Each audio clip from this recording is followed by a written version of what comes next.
Welcome to the fifth conference of the outside SIRA series.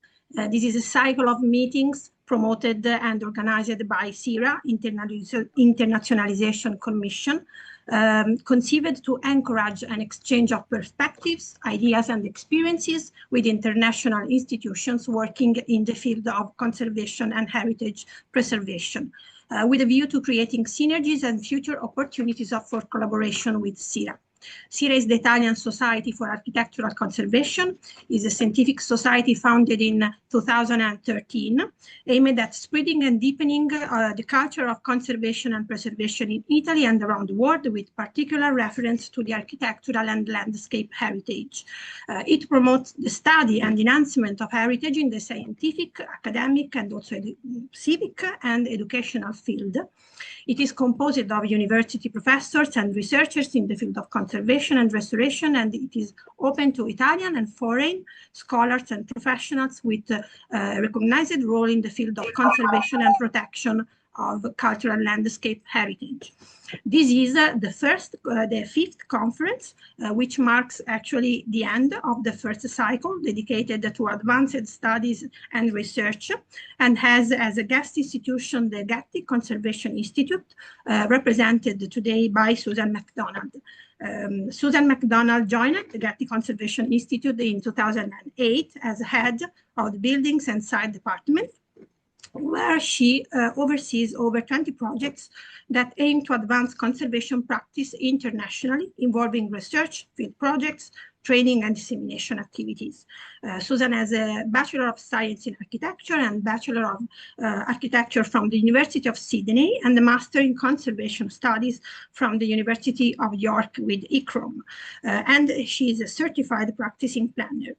She has worked as a conservation architect in a private practice in Australia and in England. She has also worked in the public sector, where she was involved in a wide range of conservation issues at the strategic and bottom-up level, involving urban planning, development, economics, policy, technical matters, and World Heritage issues as well. Susan has an interest in the 20th century heritage, and she is a member of DOCOMOM International Specialist Technical Committee and co-president of the ICOMOS 20th Century Committee. Let me say that it is actually really an honor to introduce Susan today. Indeed, she has been really a reference person since I have met her 10 years ago when I was visiting PhD students at the Getty Conservation Institute, contributing to the Conserving Modern Architecture initiative under her guidance. So it is really a pleasure and an honor to be here with you and with all of you today. So I leave the stage to Professor Renato Picone, President of the SIRA Society, for the institutional greetings. Good evening. As a president of Italian Society of Restoration, I am very, very pleased to say welcome for Susan Macdonald, current director of Building and Site Section of Getty Conservation Institute, and international president of ESG 20, and one of the world's leading figures in modern heritage preservation. We are very proud to host this talk in the international work section outside SIRA, sponsored by SIRA, which is now arrived at its fifth meeting. And I say thank you to Stefania Landi and all the colleagues that organize all this. This call interests us for two main reasons. On one hand, it provides us with direct insight into the most advanced research produced by a world-renowned institute like the Getty Institute. The Getty, for instance, over the year has launched one of the most significant initiatives in modern heritage preservation, keeping it modern, which we hope will be retouched soon.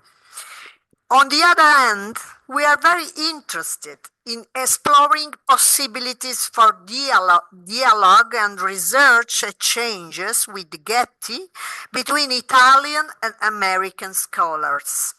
SIRA, which I have the honor of chairing, is very focused on the preservation of modern heritage in the continuous exchange of knowledge about the methodologies of different countries. I'm sure that our guest will tell us to the most attentive methodologies based on international documents, such as the historic thematic framework launched by the Getty and the guidelines promoted by ESG 20C. I'm aware of her extensive experience in this field, which has been conducted in the United States, Australia, the United Kingdom, and Italy, including ICOMOS. I am confident that this lecture will be the considerable interest, and I gladly leave the floor for those who will follow me in the presentation. Thank you, Susan. Thank you very much. And I would like to ask also to Professor Gianbruno if I prefer that start Susan, because I think that it's very interesting her. Okay, so I will share the screen, Susan, with your presentation. So just ask me if I want to change the slide. Okay, sure. Thank you, Stefania. And buonasera, everyone. It's a great honor to meet you all and to have the opportunity to share with you something of our work at the Getty Conservation Institute. I apologize now. I am staying in a World Heritage Site at the Unité de Habitation in Marseille, and unfortunately, this evening they have a problem with their internet.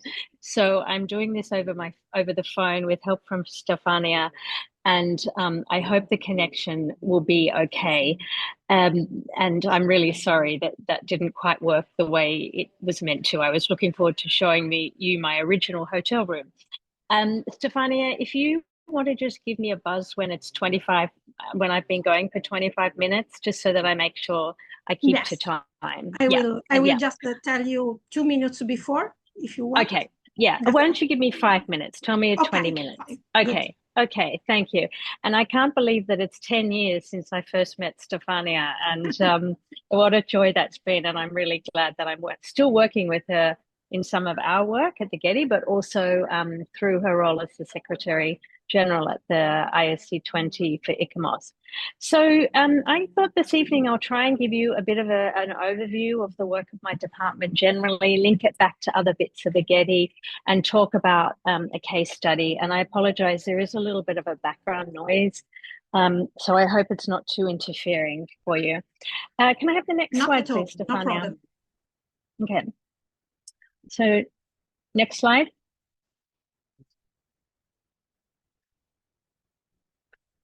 Okay, so the Getty is a leading global arts organization that's committed to the exhibition, the conservation and understanding of the world's artistic and cultural heritage.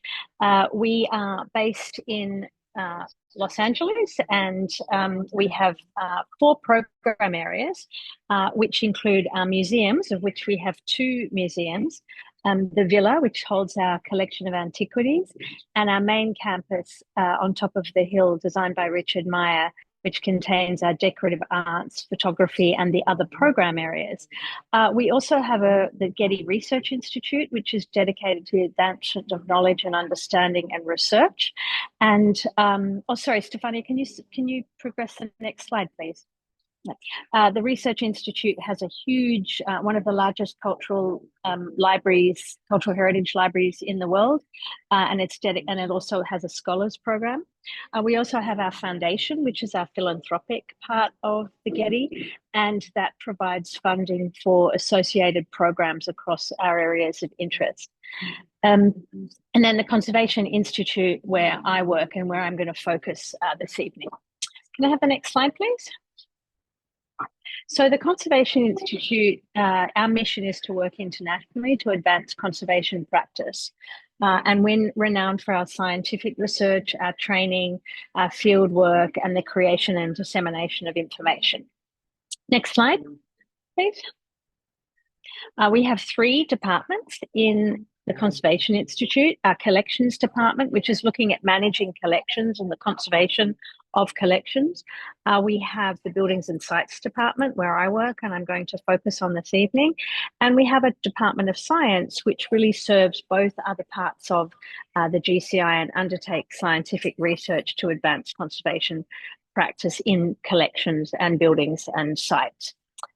Next slide, please. We work on places and collections from both the ancient world right through to the modern world, and we examine and consider issues, all aspects of cultural significance, both the tangible and the intangible values. And this is sort of two extremes of our projects, from the Tomb of Nefertari in Egypt to the House of Ray and Charles Eames in Los Angeles. Next slide, please. We, like all organisations, have a number of areas that we focus on and that we have expertise and knowledge in. And the areas in my department that do this focus on conservation principles and methods. And this is something that the Getty has been very interested in, developing the principles for and the methodologies for conservation and how we undertake this work. We've been very much involved in research and then the expansion and the use of a values-based approach to conservation. That is, how do we understand the values of the place and how do they inform conservation? So we've done research work in that, and it's a methodology that we have now developed further in practice through all aspects of our work. We developed in China with the Chinese government many, many years ago, the China Principles, which is an example of that approach. We also have expertise in decorated surfaces, which includes things like murals and wall paintings. We have a very large project that was related to the conservation of mosaics in the Mediterranean basin, which was done in partnership with a number of organisations and countries, including Italy, and involved organisations like ICOMOS, academic institutions and governments who were responsible for looking after sites with mosaics. We have also expertise in relation to building materials. We work on stone. We have a very large initiative related to earthen architecture, our Earthen Architecture Initiative, which looks at the challenges related to the conservation of earth. And we've got a big project in Peru where that's focused. And we also have a training course that we run in Abu Dhabi with the Abu Dhabi Department of Tourism and Heritage. Next slide, please. We have one of our largest and longest term commitments has been in relation to archaeological sites conservation and management, and that intersects with some of those other areas I was just talking about, like decorated surfaces and values-based work. So we've been championing work in the management of archaeological sites, specific technical things related to, say, reburial or sheltering, environmental management, and so on. And we've worked, one of our projects that we've just recently completed is at the site, the Casa di Bicentenario in Operano, has been a project that we've been involved in for a number of years, along with many other sites that I'll mention on the way. We have been involved in recording and documentation, the development of new methods for that, and then training. We've had a commitment to historic cities and urban settlement conservation, largely through efforts in relation to training. But we've had a long-term relationship with the city of Los Angeles to help them build the infrastructure for conservation of urban heritage in that city. And our most recent work there is related to the conservation of African-American heritage, which is a marginalized area of heritage. And the idea is, how do we uplift heritage of communities that has been not well represented on heritage inventories and had access to good conservation approaches. And as was mentioned, we have a large initiative related to conserving modern architecture initiative, which I'll come back to shortly. If I can get the next slide, please, Stefania. We work in a number of different ways. All of our work is research-based. We do field projects, which through the lens of the field project, we get to understand the specificity of problems. We get to address and tackle problems that might have larger strategic, regional or international relevance and bring research to those, and then model solutions and practices that can then be shared more broadly through the area that we work on with the creation and sharing of information. We do a large amount of capacity building and training. That's a really important area of work for us, and we bring our research and our field project work into that. And we also contribute to and support communities of practice. So we might, for instance, support an institution or an organisation that was needed to be built up or needed some support at certain times. And I'll mention some examples of that as we move forward. So if I can have the next slide, please. So our current work spans many different areas of the work, and this map gives you a quick idea of the types of work we do in cultural heritage in different places. And so you can see I've sort of tagged research field projects, creating and sharing information, capacity building. And you can see that in some places we do all of these things, and in other places we might just do one or two. So as I mentioned, our partnership with the Department of Tourism and Heritage in Abu Dhabi involves training for professionals from North Africa, the Middle East, and South Asia on conserving earth and heritage. And that is a training activity. But our work in Peru involves that we're doing with the Department of Patrimony and local government includes all of the modalities. So we're doing research to identify sustainable methods of improving the seismic resistance of earth and heritage. We've got a number of field projects there. We're integrating these findings into the building codes. We're doing training for architects and engineers and wall painting conservators. So that's a project where all of these different ways of working come together. Next slide, please. People often ask us how we choose our work, and I thought I'd just mention this very briefly. We do a regular scan of the field to identify what some of the common challenges are internationally, and we identify strategic needs that we can then address in ways that, might have had challenges from an individual country. We might be able to bring experts from different countries. We might be able to do research that they need to be doing. So first of all, the question is there a strategic need?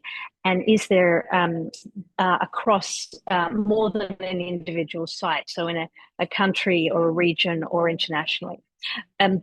We look at the potential to undertake research and have an impact via training when we're thinking about our projects. And of course, we look at, do we have the resources? Do we have the money? Do we have the expertise? Do we have access to the information that we need to do the work?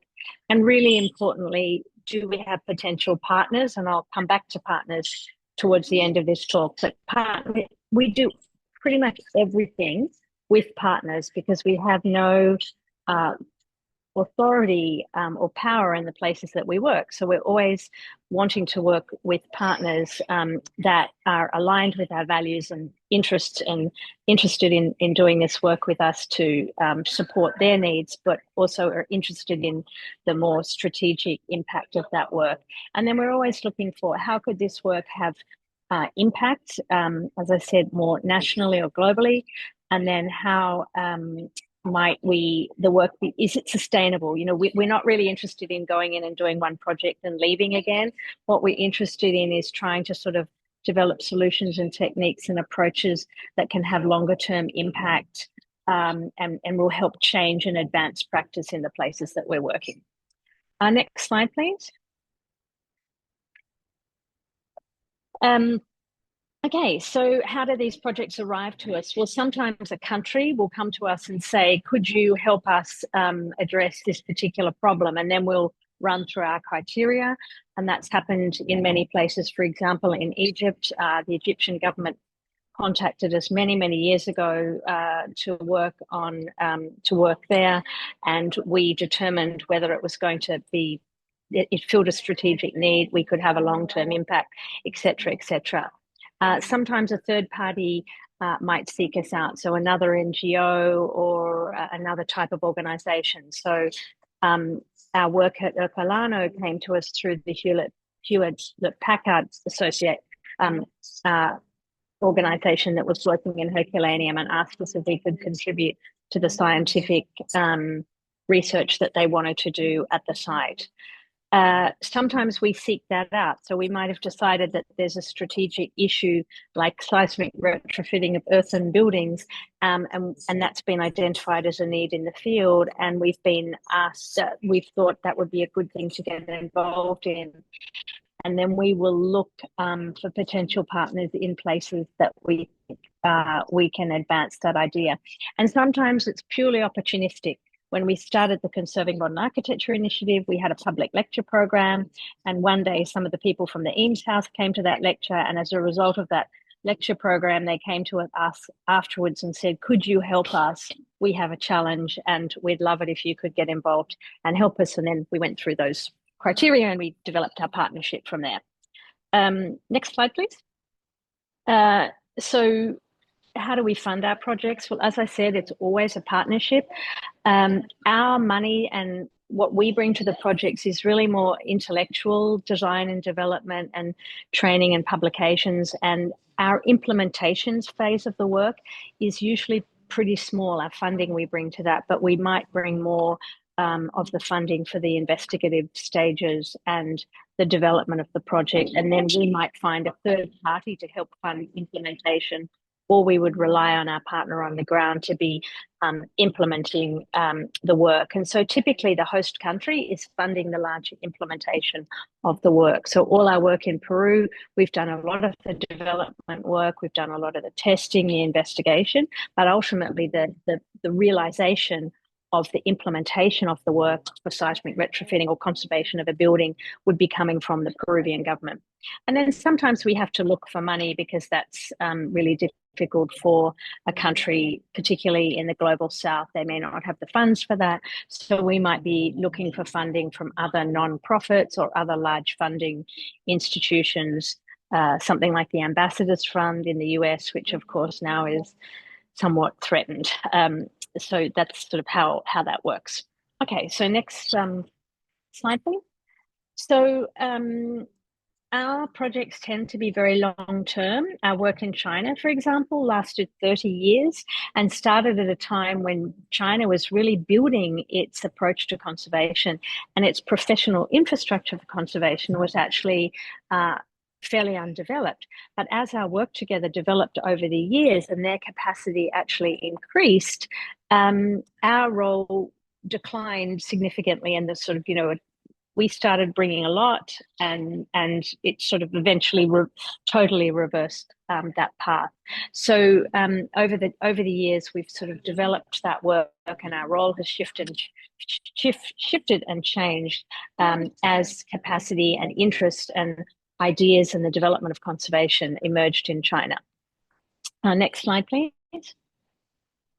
Sometimes we return to projects. So for instance, our work in Nefertari started in 1985. That was the first Getty project, and it was undertaken, this wall painting conservation project to conserve the most beautiful tomb in Egypt, was undertaken by the famous Italian wall painting conservators, the Moras.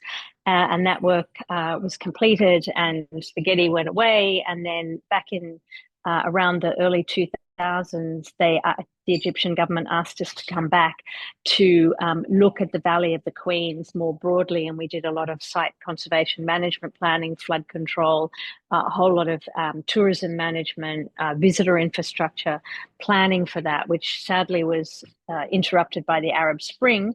And when we did finally come back to Egypt a number of years later, we ended up going back. They asked us if we could work on the tomb of Tutankhamun, and at that stage we did a sort of mini project there, conserving the wall paintings, introducing ventilation, visitor infrastructure and visitor management processes for that. And currently we're working back again at the tomb of Nefertari, I don't know, what is that, 35 years later or something, to deal with some challenges that have arisen due to increases in tourism numbers and access to the site right now. Next slide, please.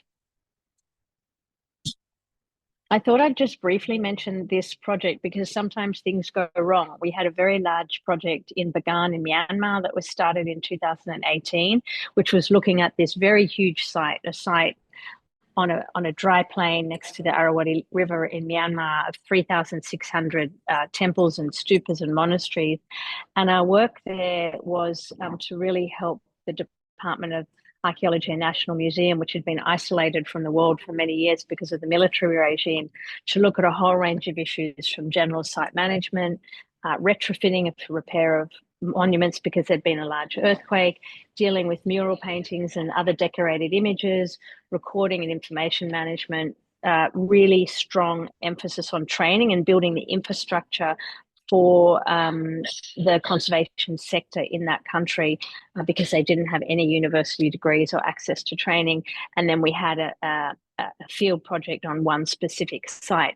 So that was a very ambitious project, which I'm not... Oh, could you move to the next slide, please, Stefania? And other way.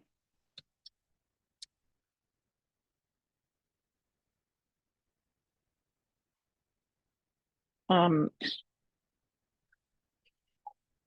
So I'm not expecting you to be able to see this picture, but this is something called a logic model, which is like a big project plan that looks at what are we wanting to change and in the long term, the medium term and the short term. And this was a 10-year proposal that we developed, which unfortunately was curtailed initially through COVID. And then as a result of COVID, the rise of the military government and a military coup, which sadly for the people of Myanmar has destroyed so many lives and brought a halt to projects like this. So we haven't been able to continue it, but we've found ways to stay connected to our extraordinary colleagues that live in this place under really difficult challenges.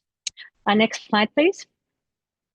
I thought I would just give you a quick case study, really in a little bit more detail on using the Conserving Modern Architecture Initiative as a lens to look at that for. Stefania, how long have I got left?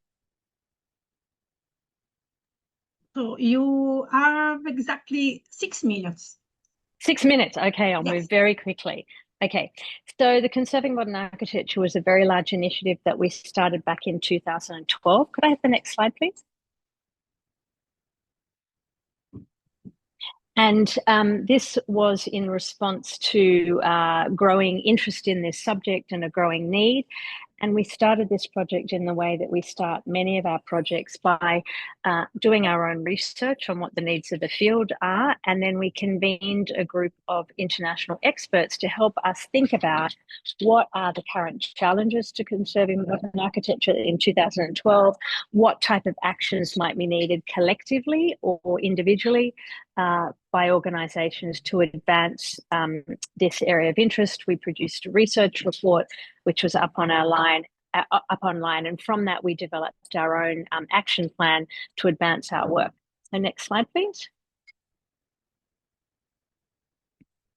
Our audience is, and this is consistent across all our projects, our audience are built heritage conservation professionals generally, and sometimes aligned professionals. So the type of people that are shown on the screen here, and the people like all of you, you know, architects, engineers, conservators, urban planners and scientists and academics across all of these spheres, heritage advocates and asset managers and stewards and curators and archivists and contractors and so on. So we're focused on professional audiences specifically. Next slide, please. This is a typical way that we do our work, as I've explained already, these kind of these pillars or these modalities, and these modalities we use to construct our Conserving Modern Architecture Initiative, and I'm going to give you some quick examples of that. So next slide. So engaging and supporting the profession was quite important for us because we had to build our own credibility in this field because it was a new field for us moving into it, and we had to build trust, and we saw an opportunity to also build advocacy and support for conserving modern architecture more broadly, particularly in LA and in the States. So we did this through having a public lecture program, and videos, by hosting meetings and conferences and supporting professional forums that may have been having trouble getting off the ground or just needed some additional support. Next slide. We have done 3 field projects so far. The first one of those is the Extraordinary House of Ray and Charles Eames in Pacific Palisades. And all the field projects gave us the opportunity to tackle really emblematic challenges typical of conserving modern architecture: material conservation challenges, dealing with toxic materials, dealing with other complex technical problems, raising awareness, showing how conservation methodologies can and should be applied to modern buildings. And this project had a number of difficult, challenging technical and material problems and environmental challenges. And so it gave us an opportunity to develop solutions and model approaches both for the house, the collection and the landscape, which are all of integrated significance, and model approaches that owners of other house museums might be able to engage in. The next project, if I could get the next slide, please, Stefania, was the internationally renowned Salk Institute for Biological Studies by Louis Kahn. And here one of our key aims was really to help that institution embed conservation at the core of the way they stewarded that place. So don't think of it as an extra thing. Use it to drive the way you look after this place on a day-to-day basis. But the primary difficulty that they had at that moment was the fact that this teak window wall system, which is one of the very 2 materials that are out of such a limited palette of materials here, was deteriorating really badly, and they were going to replace it all. And so we did scientific research that identified, confirmed what the material was, understood how it was constructed, understood the difficult biodeterioration that was really damaging the building, archival research on the way it had initially been conceived and constructed, and testing of finishes and all that sort of typical stuff. And as a result of that work, they were able to actually keep 75% of the teak, and the teak is a non-renewable resource. So, you know, this also demonstrated how conservation could demonstrate sustainability and carbon reduction and dealing with precious materials as well. Next slide. At the Chandigarh Government Museum in India, this was a challenge of how a museum needed to introduce climate controls or not, or how they could deal with climate management in a hot and humid climate for a sensitive collection, reconciling that with the need to have a minimal impact on the architectural significant fabric of the place. And given that the architecture, like many museums of the late 20th century, is actually one of the principal exhibits. Next slide. And then our research project. So concrete has been something that we've been interested in for a long time. Stefania actually worked on our very first bibliography and our second bibliography, which has just been published. But we also have undertaken research with LRMH in France and Historic England and the Getty together to try and look at appropriate patch repair methods for unpainted exposed concrete, knowing that we've been dealing with this problem for about 25 years and we haven't been very successful yet in finding appropriate methods to conserve this in a way that retains the aesthetic significance of the place. Next slide, please, Stefania. Information, the creation and information, the creation and the sharing, freely available sharing of information is very, very core to our program. I'm not going to talk about this much, just to say we've done a lot of work in this area. And let's just have it. Sorry. I got you still? Yes. Okay. Sorry, my phone just. Okay. So we've done a lot of work in this area. We've developed guidelines on things like concrete. We've done translations of important works from other languages into English and vice versa. And we've created 2 new book series to meet the needs in the field that were identified at our very first meeting. I know I'm probably out of time, but can I just go to training very briefly, Stefania? I'm probably out of time a bit, but can I talk about training very briefly? Yes, absolutely. Yes. Okay. All right. So next slide, please. training is, oh, sorry, no, can you go back one? I went too fast. Training is really, really important to us. It was something that the field said they really think was important. And so we developed a large program that's been going for about 10 years now. Short courses, medium length courses, long courses, hybrid, in-person, and totally online. We've now created a really large body of training videos and didactic materials, and how we developed our training was based on this needs assessment, which we actually did in partnership with Docomomo. Next slide, please. We tried to really make sure that we diversified access to this training, and we diversified the participants involved in our training courses. And these are the places that we've been able to, and the people that have been involved in our training so far. To date, we've trained about 500 people around the world, and we're just thinking about our next steps in training now. Next slide. I just wanted to mention very quickly our grant program, Keeping It Modern, which Professor mentioned right at the beginning, because in accompanying our project, our foundation also funded this program called Keeping It Modern, and that served to expand our impact way beyond the few projects that we can do at the GCI. And to date, this program has funded nearly 100 model projects from different parts of the world that model technical approaches. They apply a conservation methodology, which was a primary aim of it.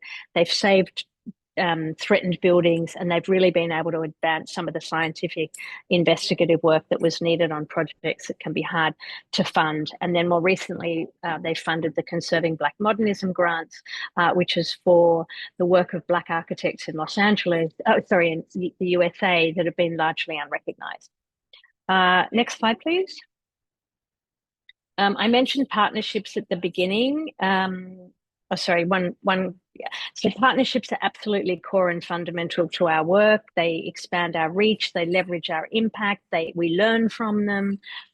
They're just absolutely crucial for our work. I won't say anything else about this other than to say this is just the partners that we've had for conserving modern architecture. So we have a lot of partners, and they are absolutely invaluable. Next slide, please.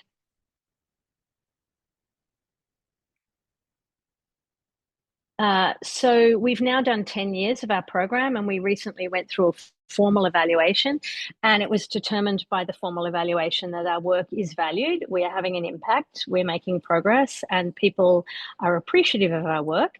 But it also affirmed that there is a growing and ever-present need to continue this work in conserving modern architecture. There's a real thirst and a hunger and a need for it, for strategic research that tackles technical issues, particularly that can help practitioners around the world know how to approach the conservation of this. And it's still very much a heritage at risk.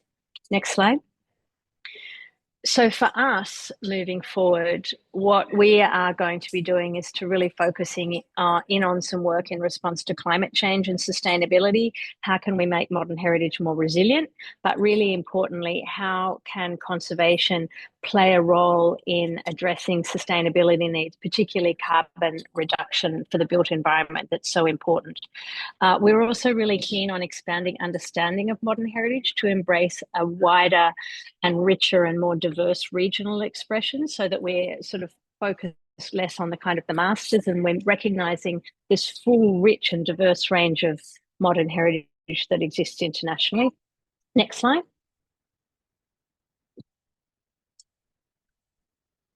There we go. We also want to grow and make accessible our publications and our training resources. As I said, we've made nearly 200 videos so far, and we're looking at how we can make them available to academics in the field more broadly.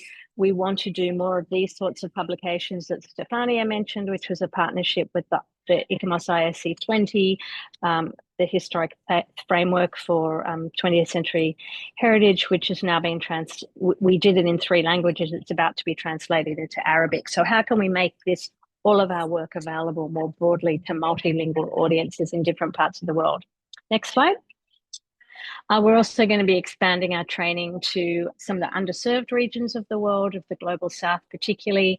We've started training in India. We want to do more in Asia, the Middle East, and Africa, and ultimately Latin America as well. But to do all of this, it's really important for us to expand and leverage our partnerships, because we are only small, really, and so that we can kind of grow our efforts and leverage them further and sustain the work that we're doing and expand our reach and our impact.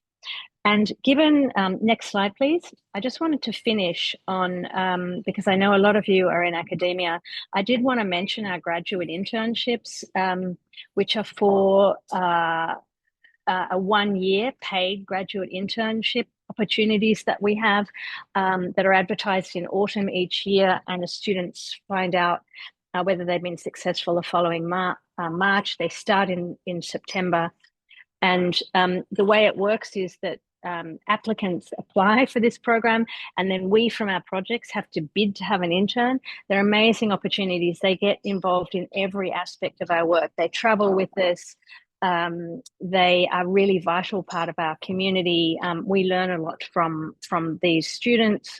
Well, they're not students. They've usually been through their second degree. So they might be an architect or an engineer or a conservator, and then done some additional training. So sometimes they're between the master's and the doctorate stage. Sometimes they've come from a doctoral level, but we really enjoy our intern programs, and I try and get as many as I can in my department. I usually manage 2 or 3.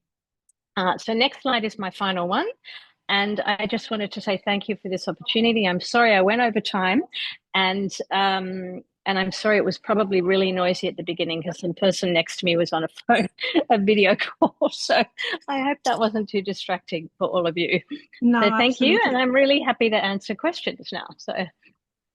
No, really, the audio was perfect, Susan. So we have had the possibility to clearly hear your voice. So now from other people. So thank you very much for the very rich overview about the activity of the Getty Conservation Institute and the Getty Center, about your methodology of working. And actually, the first question of this series of questions is actually related to your activity all around the world, but also in the same United States, in California. So which are the main challenges and critical issues in promoting the conservation of a cultural heritage that your institution has faced and is facing in the different geographical contexts where it works? And I refer in many terms, in terms of resources, of skills, of procedures, and in particular, I refer to what you have pointed, the sustainability in the long term. That is what you are interested in. So exactly in addressing the long-term sustainability of your action. Sure. Well, I think that cultural heritages are the kind of tipping point now. We're really at a moment where the landscape is really changing for cultural heritage, the way it's received, the resources we get for it, and the way that we can do it, and where it's positioned within the whole series of other societal demands that governments are facing. And I think a big thing that we observe really around the world is a decline in government funding for heritage by government agencies around the world, which is because of the competition for government monies in different places. And we see this everywhere, and even places that you think have always put a lot of money and effort and resources into cultural heritage, we know now they're all struggling and having big funding cuts. I worked in English Heritage for many years. That organisation is really struggling now. So that means these agencies have less opportunities to do the sorts of things that some of them used to do before, like the development of research and guidelines and doing some capacity building as well. So that has really impacted, I think, and put more pressure or responsibility, or provided more opportunities for people like the Getty to sort of step in and say, well, how can we support these areas that are now struggling to be able to address some of these areas. And I think that's really the same for academia, actually. I think we're all seeing the need to do more lifting and to play a role, perhaps in ways that we didn't quite so much traditionally. So I think that thing about declining resources is really difficult, the competition within government. But I think it also relates to this issue that heritage can't be kind of on the side anymore. You know, strong heritage departments that sit over here by themselves and have a lot of authority and can get on with the work. That doesn't really work in many places right now. So how does heritage conservation get more integrated into planning systems, environmental management, all those things? Because we can't deal with something like climate change, the big challenge of our era, the big challenge for heritage right now, one of the biggest. We can't deal with that if we just sit by the side as heritage practitioners. We've got to work out, how does heritage conservation play a role in addressing climate change in terms of carbon reduction? How can it be a solution? And also, how do we build the resilience of these heritage places and get heritage as part of the conversation? And, you know, there's been a lot of discussion about that. What's the role of conservation in delivering sustainable development goals? How can conserving buildings play a role in carbon reduction? I mean, all of these things. So we see that as a universal challenge and something that everybody's talking about and struggling with and not knowing quite how to do that. And so, you know, we recently did a big meeting in Italy, actually, with CNR in Rome about climate change, the impact of climate change on archaeological heritage, which was focused on the Mediterranean, but included many other international organizations and a number of Italian organizations. And the things that came out of that were things like, we're going to have to continue to develop new approaches to demonstrate the socioeconomic benefit of heritage, and then so that can fit into these new frameworks that I think are going to come up. There's more and more development pressure. Tourism is obviously like getting crazier, and we see that on the sites that we work on in Egypt. There's tremendous pressure for increasing tourism numbers. There's pressure from tourism departments to allow more people on sites, and you know, we get stuck with trying to work out how you do that in ways that don't destroy the very thing that people have come to see. We see that everywhere, and I think that's a big pressure point, particularly when heritage agencies don't have as much power and authority as they used to. And so that's work in Egypt. We're looking at those sorts of things. Our work in Peru, we see that, and we see that heritage departments don't have as much power or authority as tourism, because tourism is seen as such a big money spinner. And so they all want more tourists because it's going to bring more money. But in fact, you know, you have to look after the thing that people have come to see, of course. But it's a hard ask. I think how to define our role within new community-led approaches, because if governments are weaker and legislation is weaker, what we're seeing in many parts of the world is community-based work coming up, and work being really undertaken by communities and driven by communities as a bottom-up activity. And so for us as heritage professionals and for us at the Getty, we really have to think about, well, what's our role in that?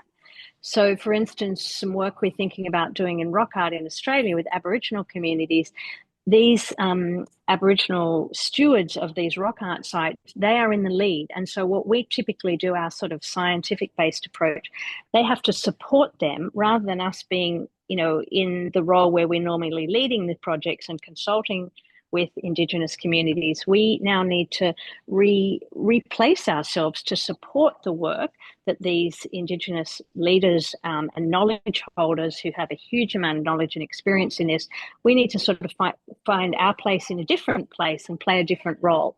So I think those are the things that I would say. I think one other thing that I would say that's relevant for this audience too is that we observe a divergence, you know, a separation between practice and academia in some places. And I think that's really worrying. More and more theoretical, more and more, you know, really interesting, fascinating work, but it's further away from practice than perhaps it ever has been. And when the demands are so hard and so high and the resources are so slim, what we really need is very practically driven, solutions-based research to not be lost in in the increase in the research that's happening. So that's a sort of personal thing, but I think it's something that we really have noticed in the Getty over the years, that how can we ensure that research doesn't get too far away from what people on the ground really need. And there's so much research that needs to be done in response to some of these things that I've already said. Oh, thank you very much, Susan, for pointing out all these issues from economics level, from bottom-up approach, the involvement of the community, and also the divergence between sometimes academia and practitioners. And now I leave the floor to Alessia Zampini for the second question, and I take the occasion to say to the public that they can start writing their questions in the chat in the meeting. Thank you.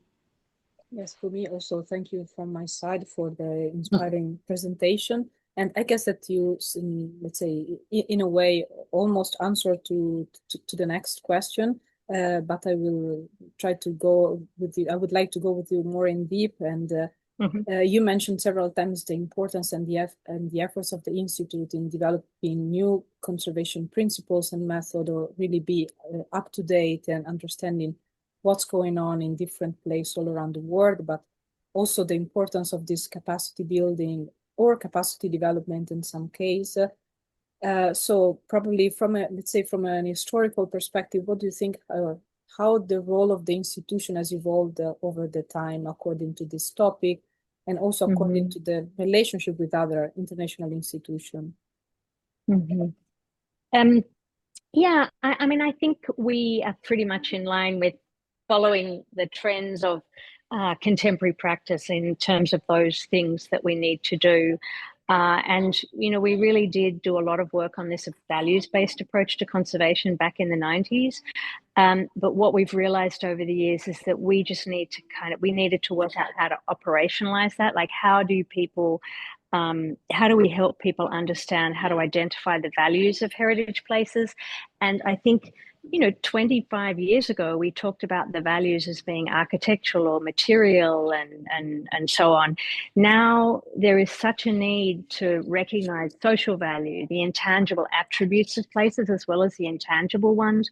So I think that we have really evolved our practice to be much more cognizant of that. And we're really thinking about, right now, we're thinking about what sort of information do people need to know how to go through these processes for participatory planning approaches that we might need to do with communities now.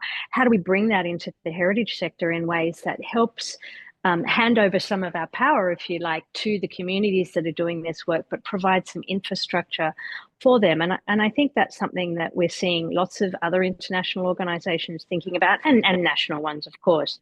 But that's something we really, I think, has changed a lot. We still retain this real importance of science-based practical work, like really having knowledge-based, science-based work.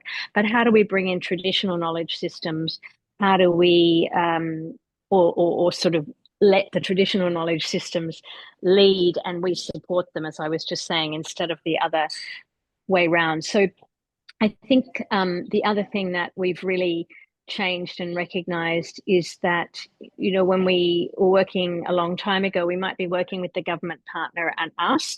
Now we've recognized, of course, that there are many, many more stakeholders that play roles in the conservation process. And so we're having to appropriately really be much better at engaging and helping identify all the range of stakeholders that can play a role and a difference in conservation as well, and be really aware of where the barriers exist to those people that really can make a difference for looking after sites, or should be leading them, play a role. So I think the whole something that really happened for us, we were thinking about these issues and doing some work in this area, but I think COVID and Black Lives Matter in the States was a really important moment, because, for instance, at the Getty, through some work we started to really think about there, we really understood that the heritage system in the States has got some inbuilt racism in it. It's got some systematic racism in it that has prevented heritage of certain communities from getting well identified and conserved and having the resources available to it, or having communities having the ability or the access to getting involved in conservation in the way that other communities have. So only 4% of Los Angeles's heritage was identified that related to African American communities around the time of COVID. You know, so we're talking about 2020. We've started a new project called African American, the Los Angeles African American Heritage Project, and we've learned a lot at that, because we've had to go back and look at how planning systems influenced how people lived and the development of the city more generally, how conservation work that happened after that might have overlaid another, you know, exclusion or marginalization of certain communities, and how could we bring what we do well, which is convening groups of people together from much more diverse backgrounds. How might we better understand this ecosystem and look to identify the changes that might need to happen in that regard? So I think that those things have been really important. So I think our list of partners that we work with has probably increased hugely. We've understood that there are processes that we need to learn as heritage professionals, that we now are much more rigorous about doing, like really good stakeholder analysis, really good participatory planning processes through the life of our projects that we didn't do in the same way maybe 20, 25 years ago. We have another question coming from us. Thank you so much for your presentation. And actually it's connected with something that you already mentioned, the divergence that is observed in the matter of research and practice in the work of preservation and heritage, cultural heritage. Nevertheless, we were wondering, you that have such a global view of the projects, but also different approaches and practices around the world, how do you see Italy that position itself from that perspective? Well, I think the Getty has always had a strong relationship with Italian professionals and Italian practice. So we've always held Italy in very high regard. I mean, for me, it was the pinnacle, like getting to go to Rome and live in, go to ICOMOS and live in Italy was a lifelong sort of dream of a young professional, because it's you know, it's the pinnacle, right? It's the place that exemplifies practice in the way I think many people would like to be involved and practice. So the Getty itself has had long ties. As I said, the Moras were involved in our very first project. We've partnered with ICOMOS to do the stone conservation course and recording and documentation course. We have a lot of Italian staff and interns. So my department has, I mean, it's almost embarrassing to say how many Italians work in the Getty Conservation Institute. There are a lot. They're amazing professionals. They went to institutions that many of you went to. So I think we hold Italian professionals, academic institutions, research, and practice in very high regard. So I think that I think one of the things that perhaps distinguishes some of the research that's coming out of Italy in what I know of it, and as I said, we do work with research institutions in Italy, is that it has retained this sort of strong scientific and practice base that I think, say, in my own country has not been particularly strong. And I think that's really important, because no one in the States is really doing that. It isn't happening in a lot of other places. So I hope that long may that continue. Yeah, I think, I don't know if that answers the question, but I think Italy has always been held, you know, from the Getty and a personal point of view, as a place which, of course, has, you know, incredible heritage, very long traditions, very skilled professionals, and has been the birthplace of modern practice, really. And it's really been a joy for me and all of my colleagues to be able to interact with that in many ways. I have to say, we try not to pick too many Italian interns when they apply, but they're often very strong applications, so it's quite hard not to.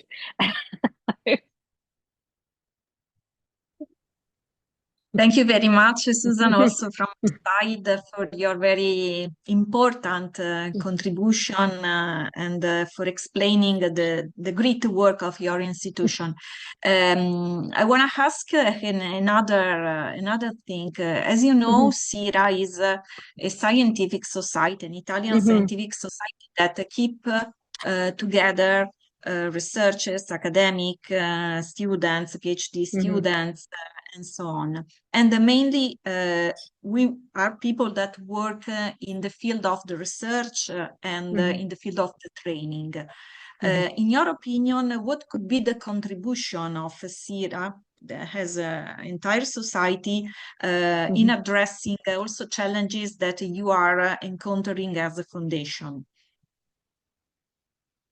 Well, I think it's really, I was really pleased to meet SIRA. It wasn't an organization I knew about. So I think it's really interesting for us and for me to think about this network, because as we move forward in developing new strategic areas of work or reassessing what we've been doing, again, it's great to know that there's an organization like SIRA, which might be a sort of portal, if you like, into a better understanding of what research is happening in different places and academic institutions, or how consortia of practice might be able to come together. So I think that's very useful in itself. And so, you know, I'm guessing that's the purpose of what you're doing right now, for people to sort of make these sort of bridges and connections, and just by knowing, having a better understanding of what is happening in different places. It's often hard to know that, but through organizations that have, you know, already have a consortium of people that are all working in this area, that makes it much easier to access that information. Our work that we do with researchers and academia, we do it not so much in partnership, usually with academic institutions and research institutions. What we've started to do about 10 years ago is to do that work as paid consultancies. And the reason that we do that is because whilst we have a lot of common aims and values and needs and interests, ultimately for academia specifically, you all need to make sure your students have some other things that might be less time, like we might have time constraints, we might have a narrower area of interest, and we have to deliver in ways that in academia you also have to do that, but you might have other things that are also need to be addressed. So we've found the best way for us to work with academia is to engage researchers working in academia as consultants on our project and in the delivery of our training, actually. We have had some partnerships with academia. Our training work that we're doing in India right now, we're doing it with the Indian National Trust, but it's located at a university, CEPT in India. So, you know, we work in lots of different ways. I think research institutions, research organizations, we already work with some Italian organizations, of course. So I think there's lots of potential. In terms of something really specific, I don't know how to answer that question. You know, we're thinking about, for example,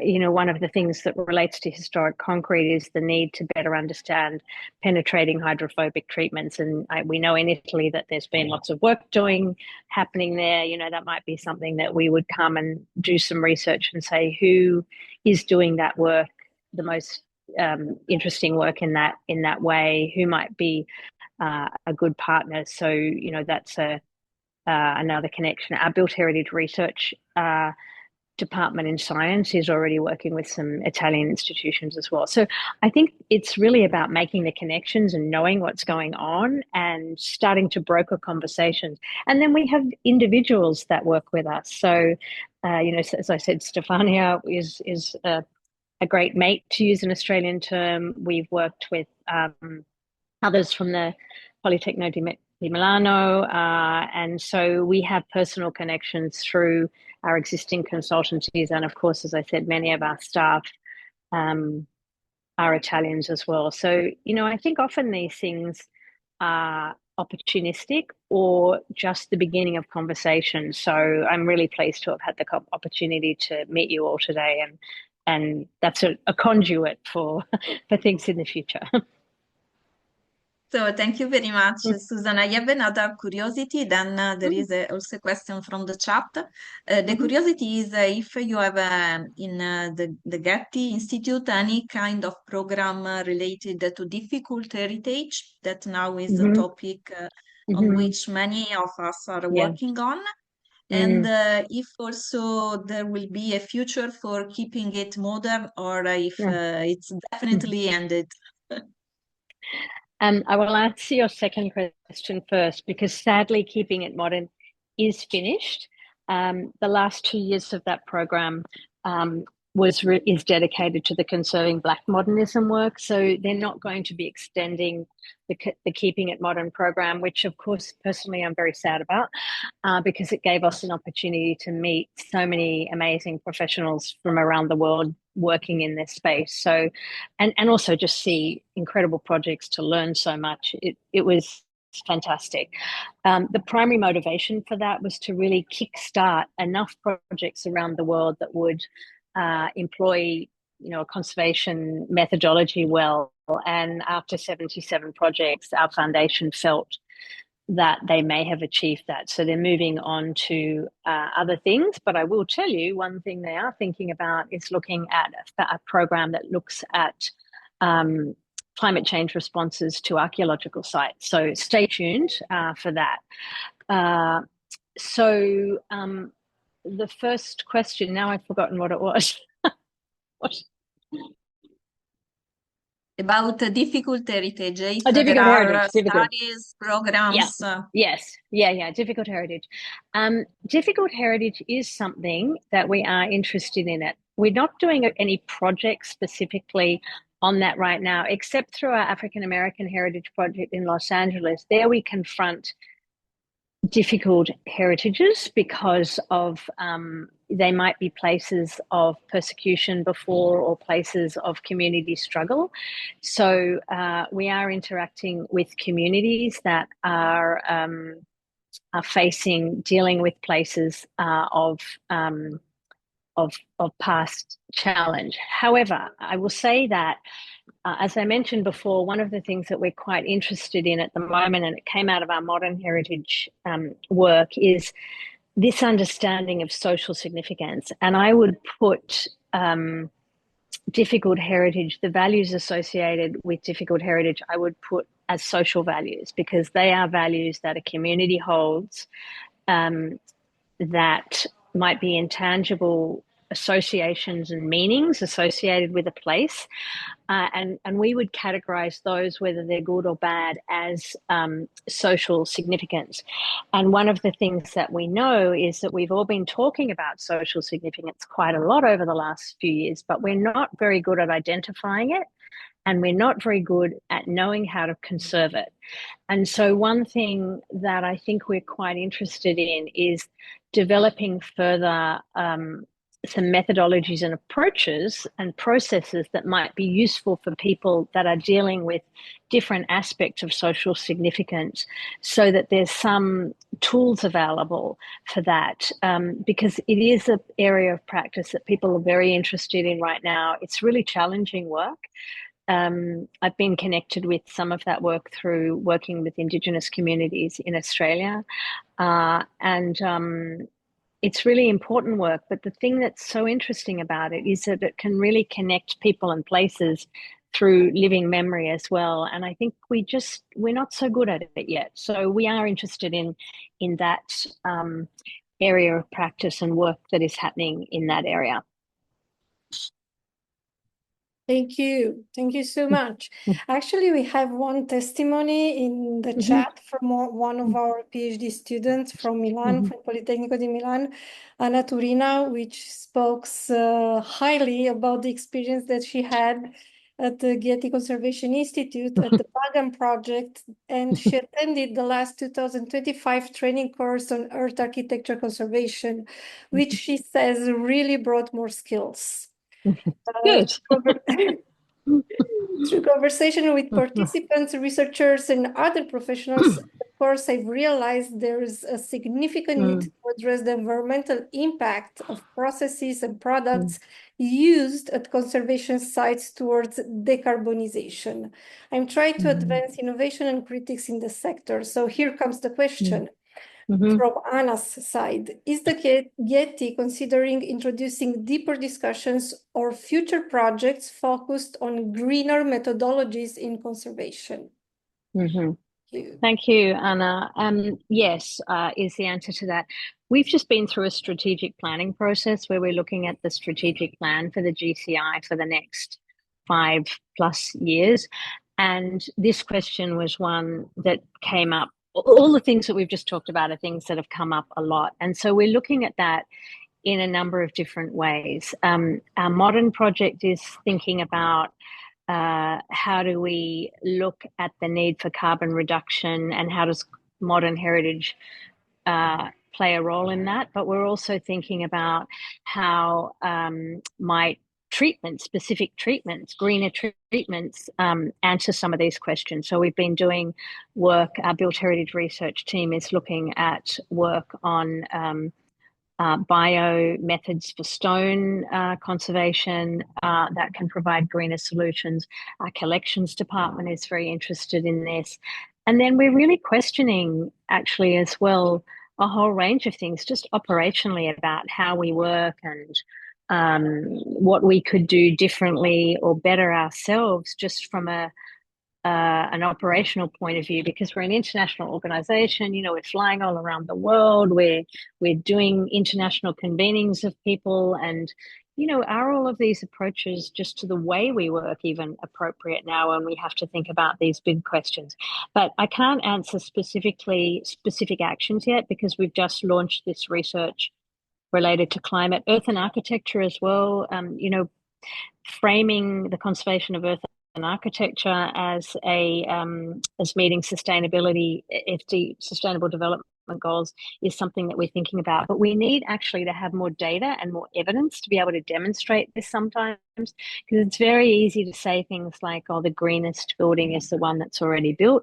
But if we can't start proving that soon, we will look, it won't be helpful. We actually really have to start demonstrating how and what we do and how these things can actually address some of these challenges that are so important given the climate emergency. I hope that answered the question. Thank you. Thank you very much, Susan, also for this last insight. And I would like to ask also if Professor Gianbruno, coordinator of the Internationalization Committee, would like to ask some questions or comments. Oh, the microphone. Sorry. Thank you. I haven't a question, but I heard with many pleasure the lesson could be lesson of Susan, and many thanks for your time from my side. Thank you, Stefania. Also, Emanuele, I think is online. I saw him, but probably not now. Okay. He was here. Yes, maybe some connection issues. So no, now he's not in the list of participants.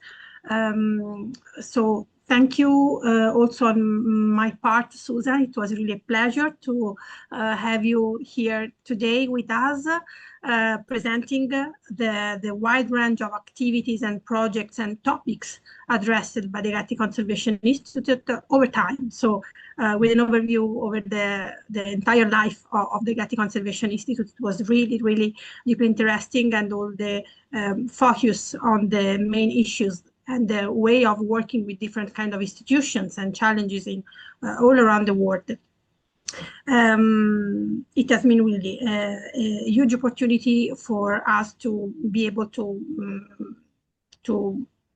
have this exchange, and of course, hopefully there will be occasion of further exchange and dialogue on different topics that, as you said, are of interest for the Getty Conservation Institute, and of course are also part in architectural conservation in Italy. So thank you again also for being able to join us this afternoon after a long flight, because if I understood well, you directly arrived from California this afternoon. So considering really No, I was actually in Arles, so I was only coming from down the road, but it wasn't too bad at all.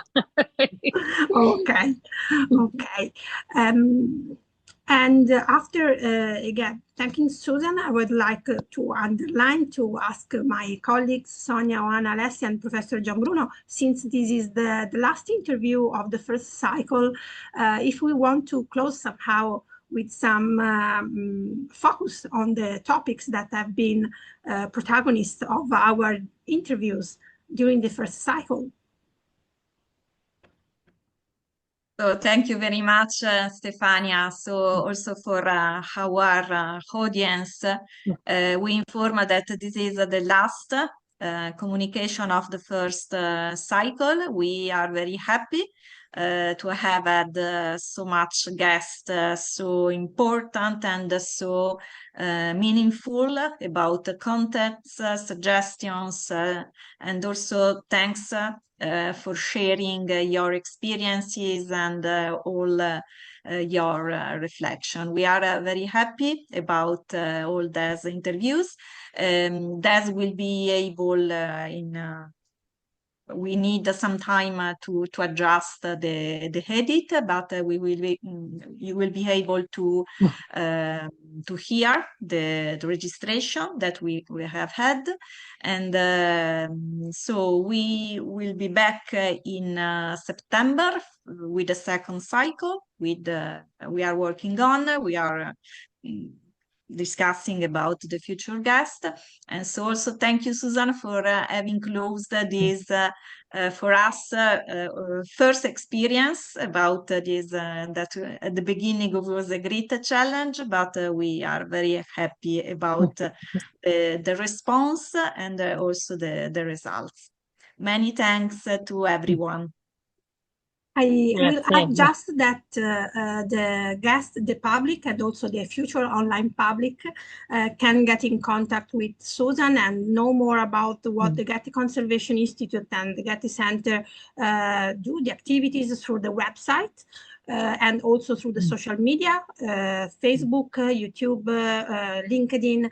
So you will find their updates, news about the activities, the project, but also the opportunities.